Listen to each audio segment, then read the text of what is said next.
My mother-in-law taught my daughter to curse at me. She ran away crying when my daughter called her the word she hated the most. It began with small things like teaching Lily to call me lazy when I sat down after work. Dottie would whisper to Lily, and then Lily would run over and say, "Mommy is lazy," then run back to Grandma for a high five. I told Dottie to stop immediately, and she said she was just playing and I needed to lighten up. She said children need to express themselves freely, and I was stifling Lily's personality by being so strict about language. My husband Adam thought it was harmless and said his mom was just having fun with her granddaughter. The next week, Dottie taught Lily worse words. Lily came home from Grandma's house and called me stupid when I said it was bedtime. She said Grandma told her she didn't have to listen to stupid rules. I confronted Dottie, who laughed and said kids will learn these words anyway, so why not from family? She said I was overreacting and making a big deal out of nothing. She told Adam that I was trying to keep her from bonding with Lily, and he asked me to be more flexible about his mother's different parenting style. By March, it had escalated to actual curse words. Lily called me the B word when I wouldn't give her candy before dinner. She said it clearly and proudly, like she'd been practicing. I asked where she learned that, and she said Grandma taught her the special word for when Mommy is being mean.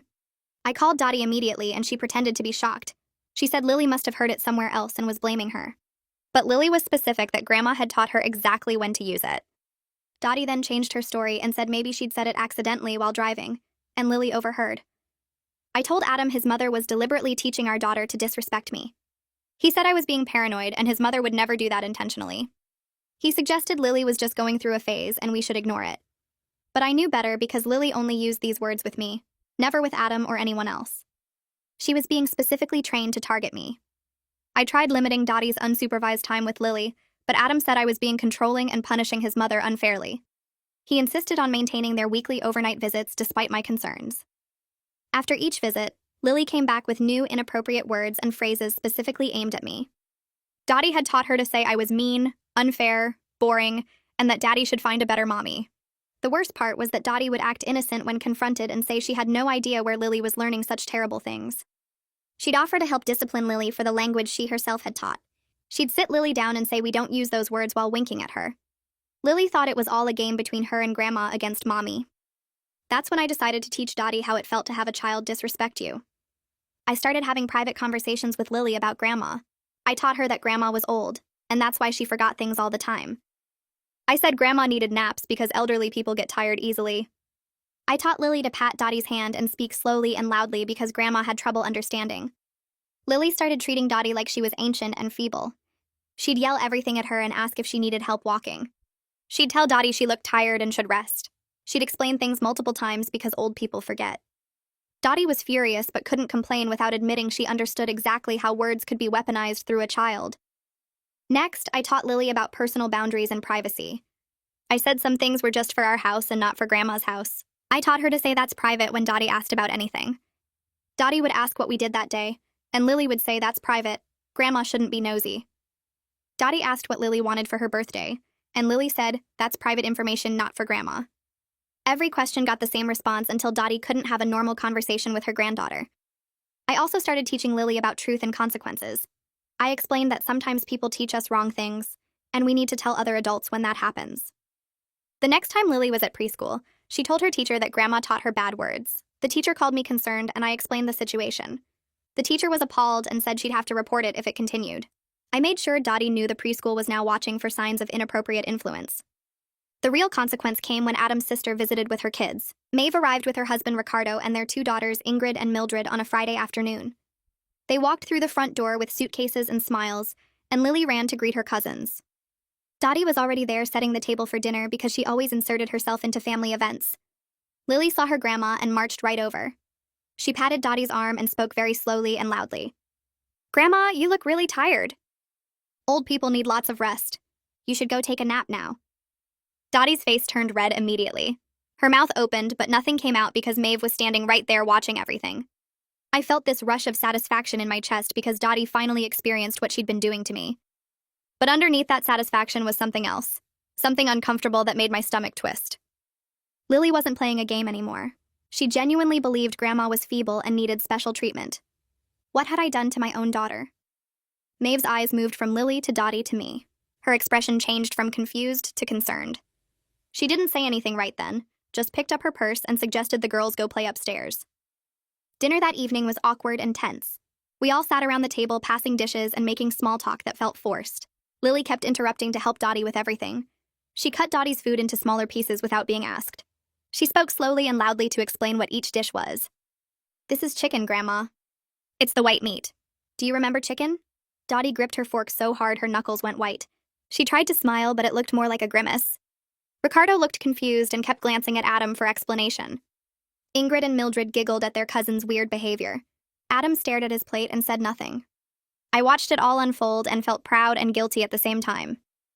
Maeve set down her fork and pushed back from the table. She looked directly at me and said she needed help in the kitchen. It wasn't a question. I followed her through the doorway and she closed the door behind us. She leaned against the counter and crossed her arms. "What's going on with you and Dottie?" "The tension in there is so thick I can barely breathe, and Lily's behavior seems coached, like someone taught her to act that way." Her voice was quiet but firm.